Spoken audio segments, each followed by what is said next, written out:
mga aspiring homeowners, this is Andy Makulangan and welcome sa Live Large Properties Philippines.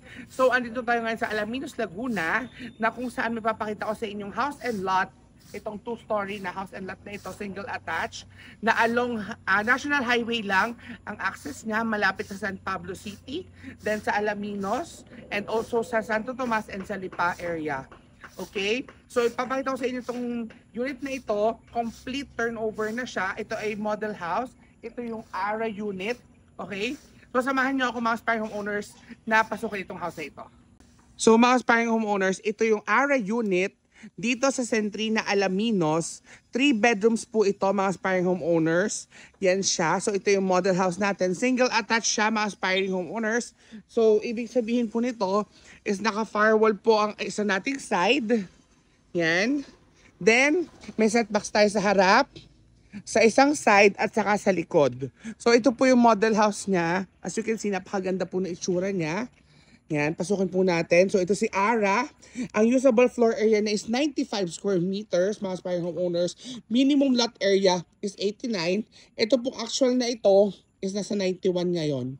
Yan po. So tingnan niyo po ang kanyang facade.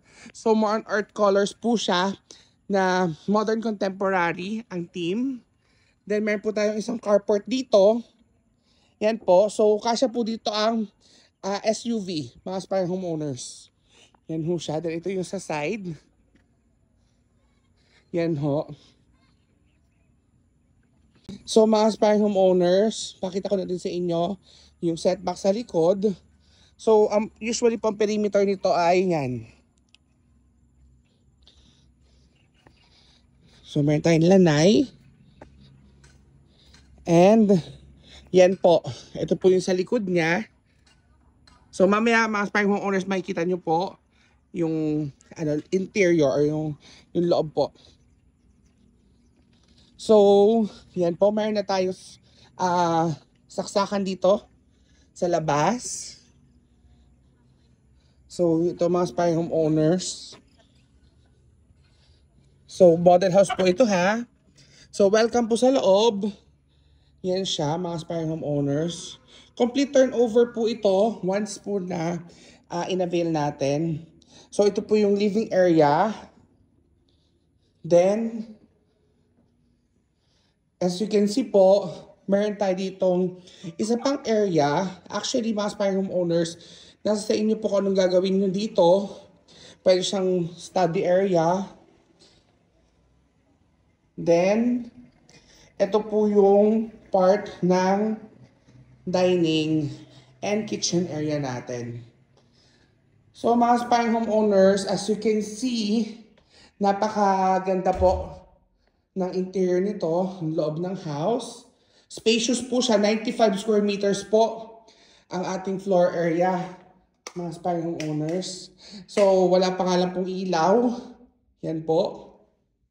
So pwede tayo dito ng 4-seater. At up to 6-seater na dining. Then, ito po mga aspiring homeowners. So, ating kitchen. Then, ito po yung ating ground floor na toilet and bath. So, mga aspiring homeowners, complete finish na po ito.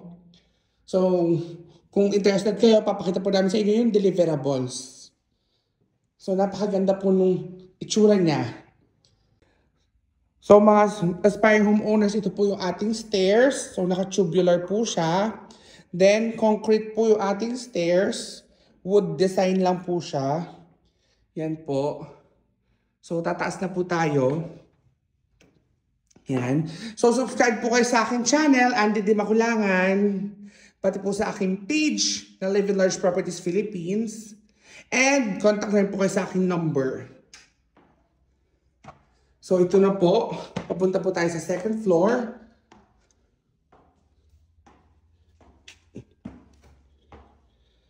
So mga aspiring homeowners, ito po yung second floor natin.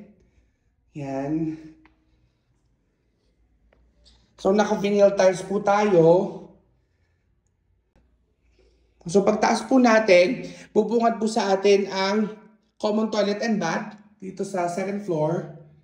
Yan po. Then after po dito sa common toilet and bath, so hello mga aspiring homeowners, ito po yung ating room. Ito po yung bedroom number 1. Yan po siya. So spacious po siya mga aspiring homeowners. Yan po. So may malaki po tayong windows, sliding windows. Then, ito po yung another room. Mas malaki po ito. Kasi po, meron po itong part na, yan po, extra space. Yan, for cabinets. Then, ito na po yung master's bedroom. Yan, so sobrang laki po niya mga aspiring owners. Kasi 95 ang floor area niya eh. So yung masters niya, generous po yung laki. And as you can see, naka-shared toilet and bath ito, dalawang access dito sa masters and dito sa labas. Yan ho. So, ang dami ng windows. Napaka-pleasant po ng aura dito sa loob. And meron din tayong balcony dito. So, meron po tayong cute na balcony dito sa house na ito. Yan po. So, yan po ang community dito sa Centrina Alaminos. So mga aspiring homeowners, ito na po, nakita nyo na itong ARA na house model dito sa Centrina Alaminos. So let's do a recap. So may 95 square meters siya na usable na floor area. Then ang lot area na starting at 81, pero actual dito nga sa vlog is 91 square meters. So 3 bedrooms po siya, 2 toilet and bath. Shared toilet and bath sa second floor. Then may living, may kitchen, may dining area. Then meron dito tayong maliit na service area sa likod na pwede yung for expansion. And meron tayo dito isang space pa po for study area. Then 1 carport po siya. So kung nagustuhan nyo yung house na ito, magpa-reserve or mag-tripping, mag-message lang kayo sa akin sa Live in Large Properties Philippines. Yan po. Also sa aking follow na din ako sa aking channel, yung Andy D. Makulangan. And also sa aking mga numbers. Yan po. So meron po tayo for WhatsApp, Viber, Google Meet, and Telegram. So kung nagustuhan niyo po itong house na ito, what more pa po yung susunod na ipapakita ko sa inyo na mga house vlogs. So see you sa aking mga next videos. Bye-bye!